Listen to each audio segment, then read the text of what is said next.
Hey everyone, and welcome to the Marvel Snap Decks of the Week, the weekly series where I show you guys top 5 meta decks to help you gain rank in Marvel Snap. As always, a link to my Twitch is down in the description below, and I'd love if you joined us live, as is the deck codes in the description and in the pinned comment as well. So everyone got Nick Fury, the signed card, as long as you participated in the Winterfest festivities, one might say. And so why not start today with an Electric Fury list? A list that utilizes Nick Fury to some good effect. And essentially we're using one of the top meta cards in the game right now, which is Electro, who unfortunately is a little impossible to replace in this list. If you do not have Electro or Zola, you could consider building around like a standard Devil Dinosaur list with like the Moon Girl. You could consider using Quinjet, Sentinel, and White Queen and have like a much more traditional list, but then like that's 4 cards. 4 cards of 12, so it's not really the same deck anymore. But anyways, I digress. Let's talk about this list. So basically the way it works is you're using armor as tech against a lot of the Destroy, which is very popular right now, but also to protect your Bathing Sunspot. From there, you're going to be running Agent 13, which is a good value card for both Collector and for Devil Dinosaur, while also ensuring that you can gain potentially some access to some Series 4 and 5 cards for fun.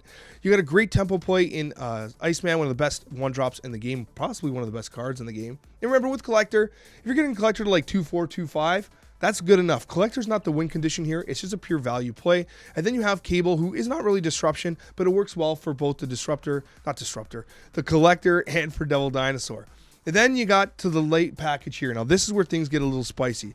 I love Captain Marvel because it gives you the optionality to win games. You can play her on turn 4, you can play her on turn 5, it doesn't matter because you got that Electro out. And when you basically destroy the Devil Dinosaur in conjunction with Arnim Zola, that Captain Marvel ensures that you have the optionality to win that game, which is great.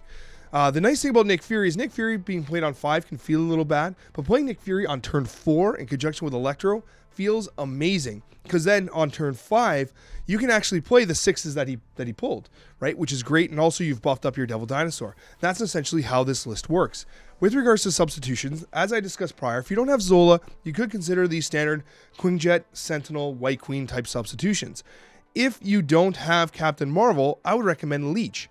Why? Because Leech with Electro lists allow you to get the Leech out on turn 4, completely nullifies Death Wave and stuff like that, She-Hulks and everything. And so Captain Marvel, if you don't have her, add Leech, which you certainly do have. And Leech is a great tech card to be added into this Electric Fury deck, which I think is one of the top decks in the current meta. The second deck of the week is utilizing everyone's favorite Surfer, the Silver Surfer. But this is a little different because we got a Patriot Surfer list that is being kind of like really popularized in the current meta as people start to realize that like Bast continues to be an amazing card in many different lists, especially when you consider when it impacts cards like Mystique, Silver Surfer, Patriot, Brood, Storm. I mean, it's so good. The only cards that don't really benefit from Bast in this list are Cyclops, Sarah, and Shocker. But even then, Cyclops is being love tapped by both Patriot and by Silver Surfer. So it's like this perfect middle ground. Like, listen, Cyclops has always been in a terrible place in the meta, but suddenly being a 3 cost with no ability, you get both the benefit of Silver Surfer and Patriot. So like that's immense. That's like incredible value. So Cyclops becomes a suddenly super valuable card in this particular list. Now, one thing we're saying is that you are running the Sarah. I do think that the Sarah variants of the Silver Surfer lists are the best.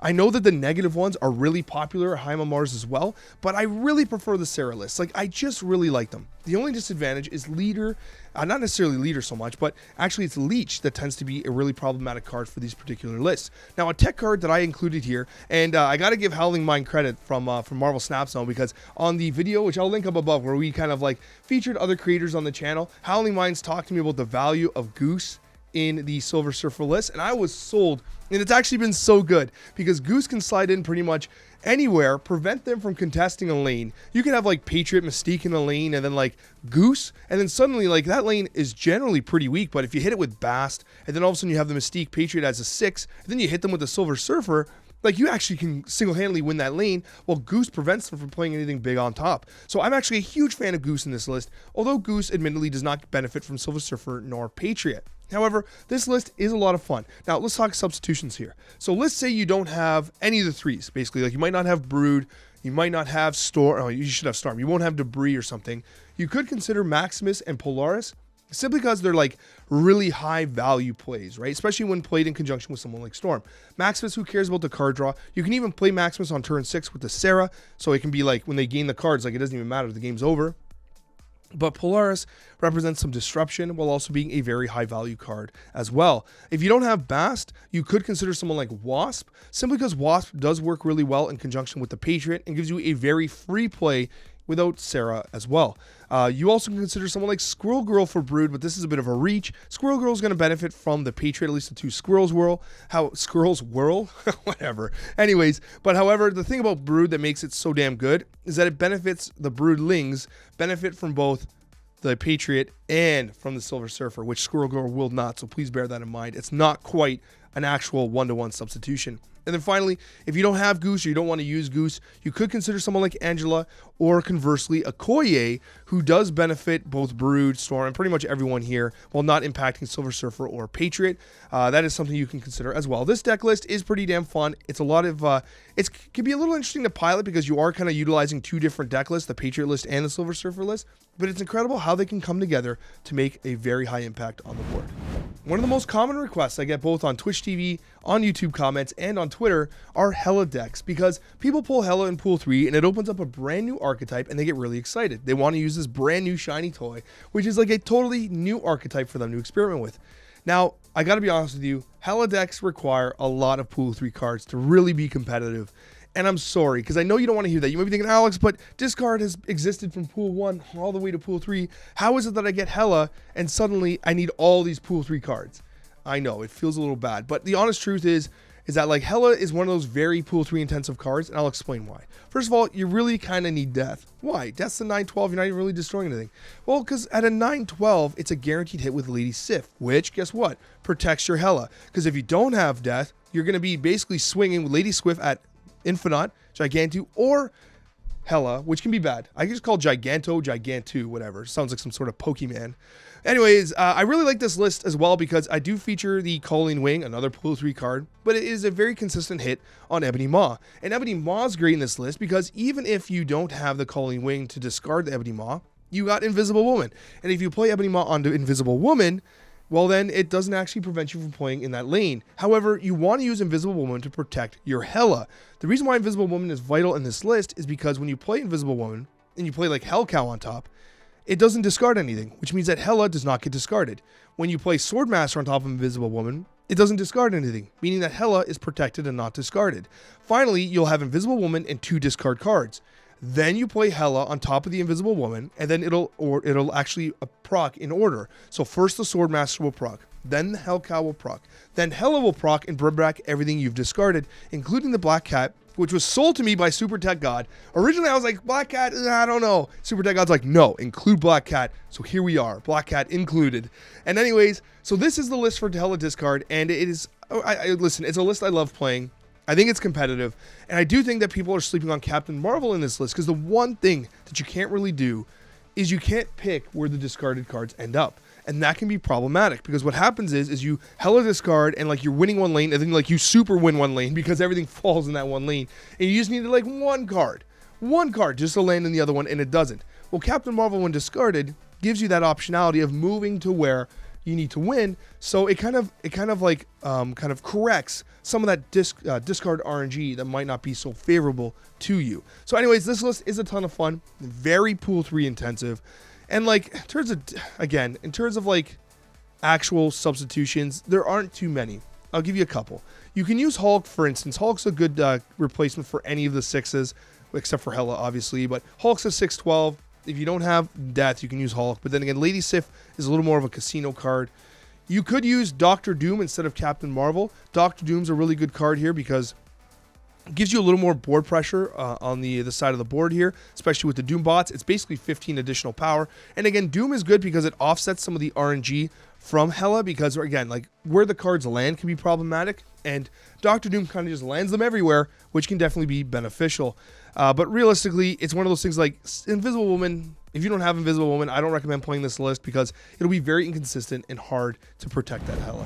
All right, this is a deck that I've been experimenting with that I call Power Plays, which essentially just means Put the greatest amount of value on the board as possible. It's very similar to my pure value list, except it utilizes a couple different mechanics worth discussing.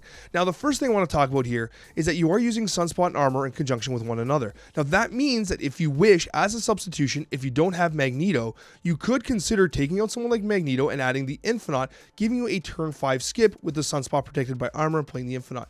That is definitely something you can consider. So that is like an immediate substitution for those that might want to consider it.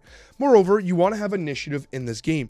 You want to have the Lizards, the Polaris, the Maximus. You don't care about them having cards. You want to essentially make sure that you have initiative and you're hitting them with value cards like Iceman, Scorpion, and whatnot. I actually do like White Queen here because it gives you some scouting capabilities to know what they might have in their hand so that you can determine whether or not you have an advantage or not. I also like Spooder Woman here. Now, I know it's crazy, but like Spooder Woman is very regularly a 5'9", 5'10". Like, if there's a couple, like, it's just high value. I think people are kind of sleeping on Spooder Woman.